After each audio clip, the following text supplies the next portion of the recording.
Hello friends, I am Mr. Ravindra Bhalerao and I welcome you to my channel that is English for Learners. Dear students, in today's video we shall discuss about bridge course activities of Standard 6 subject English. As you know that already we have completed day 1 activity. तर विद्यार्थी मित्रांनो आपल्याला माहितीच आहे की या bridge इयत्ता 6वीच्या इंग्रजी विषयाच्या ब्रिज कोर्स ॲक्टिव्हिटीजवरती आपण व्हिडिओ बनवित आहोत. ऑलरेडी आपण डे 1ची ॲक्टिव्हिटी कंप्लीट केलेली आहे. तो जो व्हिडिओ बघितला नसेल तर तुम्ही बघू शकता. Now today we shall continue the day 2 activity and that one is let's play with words. आणि आजच्या ॲक्टिव्हिटीचं नाव आहे चला शब्दांबरोबर खेळूया और लेट्स प्ले विथ वर्ड्स. आता शब्दाबरोबर कशा प्रकारे खेळलं जातो हे सर्व या गोष्टीमधून आपल्याला क्लिअर होणार आहेत. तर आपण सुरुवात करूया. आजचा जर व्हिडिओ तुम्ही बघितलात किंवा आजची ॲक्टिव्हिटी जर तुम्ही पूर्णपणे शिकलात, what will we get the benefit. आजच्या व्हिडिओमधून तुम्हाला काय मिळणार आहे तर the following competencies will develop in student. म्हणजे खालील जी कॉम्पिटिशन्स आहेत किंवा जे तुमचे स्किल डेव्हलप तुमच्यामध्ये होऊ शकतो आणि ते स्किल कोणते तुमच्यामध्ये डेव्हलप होतील. Plays antakshari to enrich the vocabulary. तुम्ही वोकॅब्युलरी किंवा जे शब्दार्थाची वोकॅब्युलरी वाढवण्यासाठी तुम्ही अंताक्षरीचे म्हणजे शब्दांबरोबरचे गेम्स खेळू शकता. ठीक आहे, अंताक्षरीच्या रूपामध्ये ज्याप्रमाणे आपण अंताक्षरी गाण्यांच्या भेंड्या खेळतो तो शब्दांच्या भेंड्या तुम्ही ते खेळू शकता.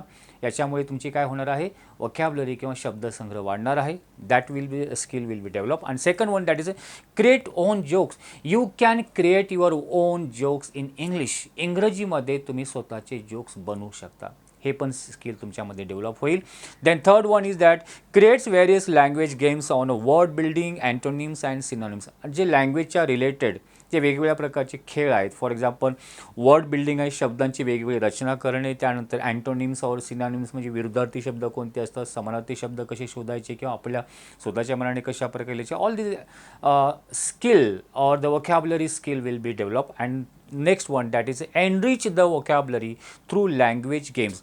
सेम परत दिलेलं आहे की लँग्वेजच्या वेगवेगळ्या अशा खेळामधून युअर वोकॅब्युलरी तुमचा शब्दसाठा शब्दसंग्रह एनरिच होणार आहे म्हणजे ग्रो होणार आहे, वाढणार आहे.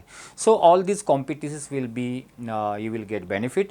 आता आपण ॲक्च्युअल व्हिडिओला आपण सुरुवात करूया. That is the first one is do you know. तुम्हाला माहिती आहे का असं इथे क्वेश्चन दिलेलं आहे. आणि ते म्हणजे काय, what do the word synonyms and antonyms means. जो शब्द सिनॉनिम आणि अँटोनिम आहे याचा अर्थ काय होतो. So it is very simple. Synonyms means synonyms are similar words. Synonyms कशाला बोलतात, जे सिमिलर शब्द असतात म्हणजे समानार्थी शब्दांना सिनॉनिम्स बोलतात. Very simple. And antonym means antonyms are opposite word. आणि त्याच्या विरुद्ध जे विरुद्धार्थी शब्द असतात दॅट इज कॉल्ड अँटोनिम्स. हे सिनॉनिम्स आणि अँटोनिम्सबद्दल तुम्हाला समजलेलं आहे. One example is given here of the synonyms. Synonyms म्हणजे इझी, सोपं आहे. त्याला सिनॉनिम्स किंवा सिमिलर शब्द आपण समानार्थी शब्द काय म्हणू शकतो, सिम्पल. त्यानंतर क्विक, वेगाने, fast. So these are the similar words. अँटोनिमचे two examples are given here. Hard म्हणजे खूप कठीण आहे, त्याच्या विरुद्ध खूप मुलायम आहे, सॉफ्ट आहे. देन अप वरती, down. So these are the examples of antonyms. So antonym आणि सिनॉनिम्सबद्दल इथे सांगितलं होतं.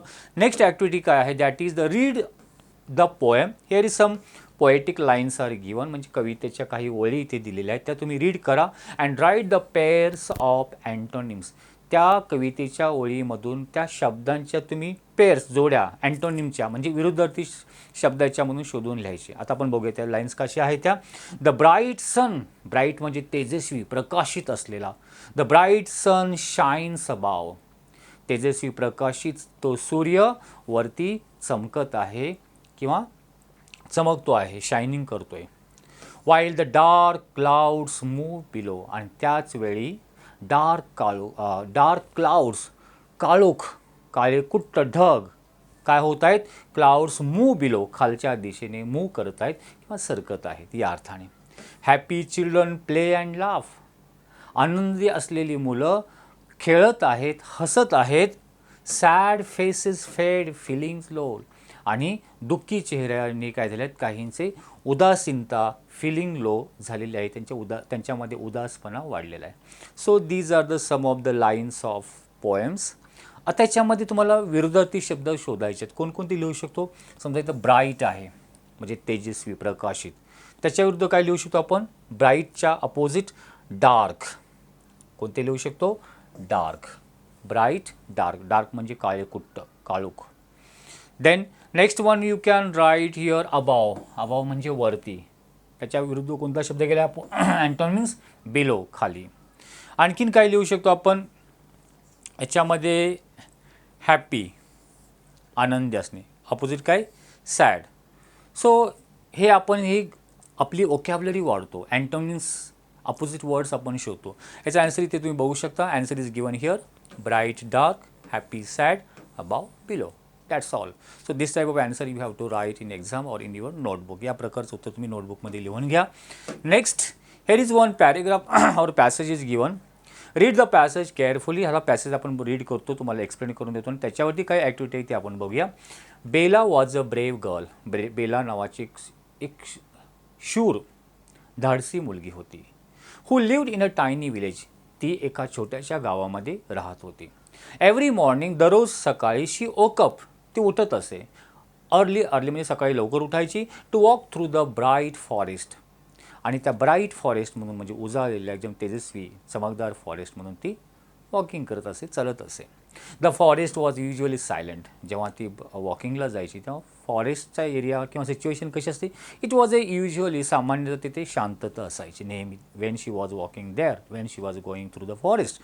बट विंडी डे, जेव्हा विंडी डे म्हणजे जोराचा वारा वाहत असे तेव्हा मात्र इट कुड बिकम क्वाईट नॉईजी. तेव्हा त्या फॉरेस्टमध्ये खूप आवाज किंवा गोंगाट ऐकायला यायचं. म्हणजे वारा व्हायल्यामुळे झाडांचा आवाज, सळसळणाऱ्या पानांचा आवाज, this type of sound she used to listen. Okay.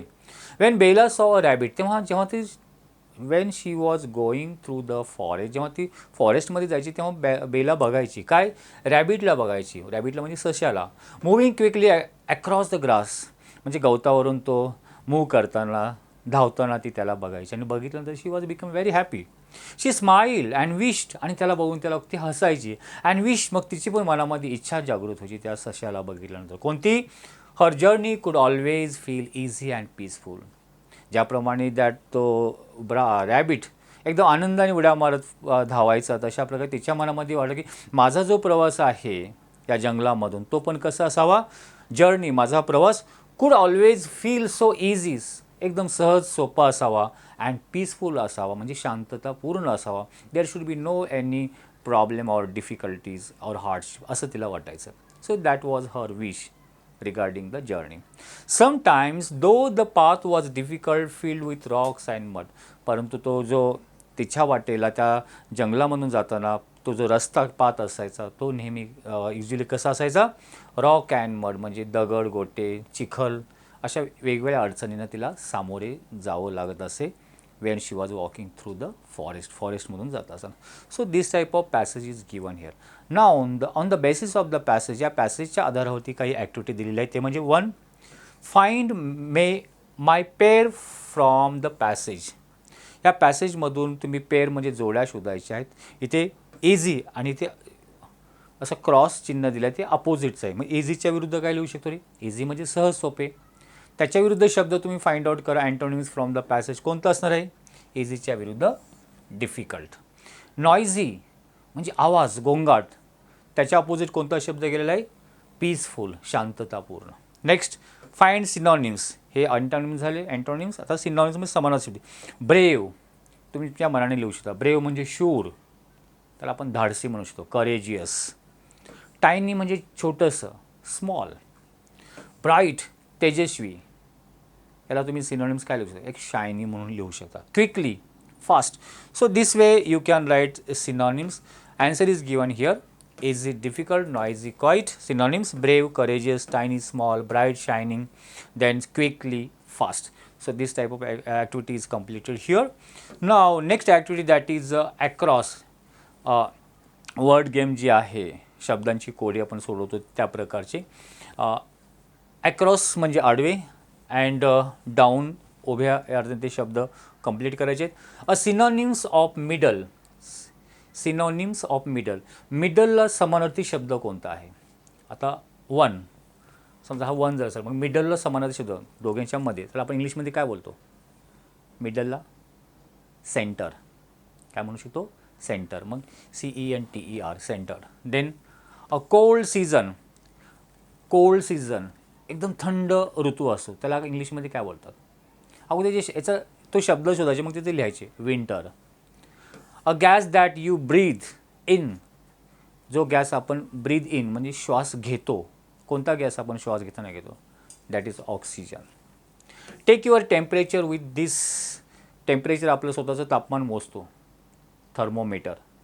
म्हणजे ही आपली ग्लोसरी वाढतात. ठीक आहे. And animal that eats meat only, जो फक्त मांसाहारी आहे त्याला काय बोलतात.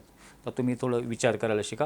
The opposite of doing nothing, काही न करणे, the opposite of doing nothing, तेव्हा त्याला कुठला शब्द आहे याला मिनिंग दाखवणारा. सो हे अक्रॉस जे आहे डाऊनमध्ये ग्रीन इन्ग्रेडियंट्स ऑफ सॅलड, सॅलडमध्ये जे ग्रीन इन्ग्रेडियंट वापरतात म्हणजे कोथिंबीरची जे पानं ते यूज करतात त्याला काय बोलतात. ठीक आहे. A comparisons in poetry using was as or like, पोएट्रीमध्ये कम्पॅरिझन दाखवण्यासाठी ॲज किंवा लाईक ह्या शब्दाच्या समान दाखवण्यासाठी एक अलंकार यूज केला जातो, that is figure of speech, that is, ते काय आहे. Yes you are right, simile त्याला बोलतात. ओके. 12 मंथ्स काय आहे, 12 मंथचं काय होतो, 12 महिन्याचं काय होतो, विचार करा. ओके. ग्रीन येलो रेड याला काय बोलतात, these are the colours. Okay. When you don't have to go to school, जेव्हा शाळेला जायचं नसतं त्याला तेव्हा काय असतं, दॅट इज हॉलिडे. सो हे तुम्ही याच्यामध्ये मांडायचे. आता आपल्याकडे वेळ नाही डिटेल प्रत्येकाला, जेव्हा वेळ खूप जाऊ शकतो तो directly you can see the answer. 1 centre lettuce जे ग्रीन सॅलडमध्ये वापरतात. ठीक आहे. डाऊनमध्ये green ingredients of salad. Then third one a cold season, fourth winter. So हे केअरफुली बघा. तुम्हाला हे जे कोड आहे तुम्हाला सोडून दिलेलं आहे. ठीक आहे. नेक्स्ट ॲक्टिव्हिटी आपण घेऊया. That one is read the following tongue twist. आता टंग ट्विस्टरची ॲक्टिव्हिटी आहे म्हणजे जिभेचा व्यायाम करूया. तुम्हाला तो शब्द ते वाक्य आहे ते फास्ट बोलायचे, अगोदर स्लोली बोला नंतर फास्ट वाढवायचं आहे. दिस इज जस्ट प्रॅक्टिस और एक गेम म्हणूया. She shells by the sea shore, sea sells sea shore by the sea shore. आता तुमचं स्पीड वाढवत जायचं आहे. यामुळे बघा शब्द आपल्या जिभेला किंवा वाचताना कशी गडबड होऊ शकतो, आपल्याला हसायला येईल या प्रकारे. She sells sea shells by sea shore. Next आहे Betty bought some butter but the butter was bitter. आता फास्ट बोला. Betty bought some butter but the butter was bitter. Betty bought some butter but the butter was bitter. Fast. मग या दोघांमध्ये आपण एक काय बोलतो आपण एक स्पर्धा लावून कॉम्पिटिशन करून हे वेगाने कोण बोलतो त्याला आपण विनर करू शकतो. So this type of game we can do here. Picky people pick Peter Pan peanut butter. Picky people pick Peter Pan peanut butter. So this type of games. Challenge the learners to say one of the tongue twisters quickly 3 times. Create your own tongue twister and practice it. अशा प्रकारचे टंग ट्विस्टरचे आणखीन काही sentences तुम्ही स्वतःच्या मनाने create करा, बनवा आणि त्याची प्रॅक्टिस करा. प्रॅक्टिससाठी इथे मी काही टंग ट्विस्टर तुम्हाला बनवून दिलेले आहे, ते तुम्ही याची प्रॅक्टिस करू शकता. Peter's pink pencils paint pretty pictures. Peter's pink pencil paint pretty pictures. Peter's pink pencils paint pretty pictures quickly. So this way you can very speedily you can read these sentences. ठीक आहे. अशा प्रकारे ही activity complete होते. Next activity laughing zone. आता laughing zone हास्य कोपरा आपण त्याला म्हणूया. एक पेन्सिल दुसऱ्या पेन्सिलला बोलते.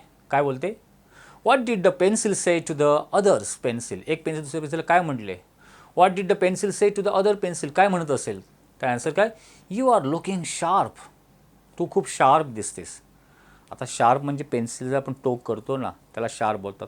शार्पचा दुसरा मिनिंग होता तू आज खूप हुशार दिसतेस, स्मार्ट वाटतेस या अर्थाने. एका पेन्सिल दुसऱ्या पेन्सिलला म्हटलं काय म्हटलं, अरे वा आज तू खूपच टोकदार दिसतेस, शार्प दिसतेस, असं मिनिंग. सो या प्रकारे एक जोक्स म्हणू शकतो आपण. Why did the computer go to the doctor. Computer डॉक्टरकडे का गेला, तर ॲन्सर दिले because it caught a virus. कारण त्याला व्हायरसची लागण झाली होती. आपण म्हणतो अँटीव्हायरसचे गोळ्या देतात किंवा तुम्हाला एक व्हायरल इन्फेक्शन झालेलं आहे डॉक्टर बोलतात, म्हणजे त्याला कॉम्प्युटरला व्हायरस झालेला आहे बोलतो. आपण दुसरा एक जोक माहितीच आहे की कॉम्प्युटरमध्ये व्हायरस आल्यानंतर तो हँग होतो, तो काम करीत नाही आहे. सो ते same thing happening here. Next, why don't elephant use computers. Elephant computers use का करीत नाही माहिती आहे, because they are afraid of Mouse. कारण त्याला उंदराची भीती वाटते. कारण एलिफंट जो आहे ना तो माऊसला घाबरतो असं बोलते. आता हा काय सेन्स आहे? कारण कॉम्प्युटरमध्ये माऊस म्हणजे हा माऊस नाही आहे, तर आपण जो माऊस यूज करतो जो हे काय बोलतो आपण त्याला दाखवण्यासाठी, हां, माऊसची त्याला भीती वाटते. ओके, सो एक ते बनवलेलं आहे, जोक बनवलेला आहे. नेक्स्ट आहे guess me who am I. आता तुम्ही गेस करायचं मी कोण आहे. तुम्हाला क्लू दिलेला आहे, इथे एक बॉटल आहे, एम लेटर आहे, मॅप आहे. ठीक आहे. What comes one in a minute. बघा इथे एक्सप्लेनेशन दिलं आहे. What comes once in a minute, मिनिटामध्ये एकदा येतो. ट्वाईस इन अ मोमेंट, मोमेंटमध्ये 2 वेळा येतो. बट नेवर इन 1000 इयर्स, पण 1000 वर्षामध्ये एकदा पण येत नाही. मिनिटामध्ये एकदा येतो, मोमेंटमध्ये 2दा येतो, पण 1000 वर्षामध्ये एकदा पण येत नाही. असा कोण आहे मी? या तिन्हीपैकी शोधा. काय कोणतं असू शकतं? मिनिटामध्ये एकदा नको नाही, एम हा लेटर. मोमेंट हा शब्दामध्ये एम लेटर 2 वेळा आलेला आहे, ट्वाईस इन. आणि या 1000 इयर्समध्ये एम लेटर आलेलंच नाही आहे. मग इथे काय मी कोण आहे? Who am I? I am a M. या प्रकारे. आय हॅव नेक, मला मान आहे. बट नो हेड, पण डोकं नाही. And I wear a cap, परंतु डोकं नाही तरी पण मी कॅप घालतो. Who am I? मान आहे, डोकं नाही, पण कॅप आहे. That is a bottle. Next one, I have cities, माझ्यामध्ये भरपूर शहरं आहेत. बट नो हाऊस, पण त्या शहरामध्ये एक पण घर नाही. आय हॅव माउंटन्स, पर्वत आहेत. बट नो ट्रीज, तिथे झाडं नाही आहेत.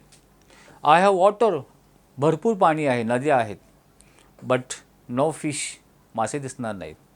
What I am? That is a map. So it is very simple. But important is that की हे एक्सप्लेनेशन करण्यासाठी त्याबद्दल कशा प्रकारे ते गेस करण्यासाठी एक्सप्लेनेशन दिले ते बघा. So your answer is given here. First one M letter, second one bottle, and third one map. Bottle, letter M, map. Okay, so this activity is complete. So in this way day 2 activity is completed here. अशा प्रकारे day 2ची activity आपण इथे complete केलेलं आहे. Next लेक्चरला म्हणजे उद्याच्या लेक्चरचे जे day 3ची activity, आपण एक दिवस पाठीमागे चाललो आहे तरी पण उद्या आपण डे 3 आणि डे 4 दोन्ही व्हिडिओ तुम्हाला दिसतील. तुमचे काही डाऊट्स असेल तुम्ही कमेंट बॉक्समध्ये लिहून सांगू शकता. If you like this video, तर तुम्ही व्हिडिओला आवडला असेल तर शेअर करायला विसरू नका आणि आपल्या इतर मित्रांना देखील या ब्रिज कोर्स ॲक्टिव्हिटीजबद्दल त्याचं नॉलेज त्याला देखील मिळेल, त्यासाठी तुम्ही शेअर करा. Wish you good day, take care, thank you very much.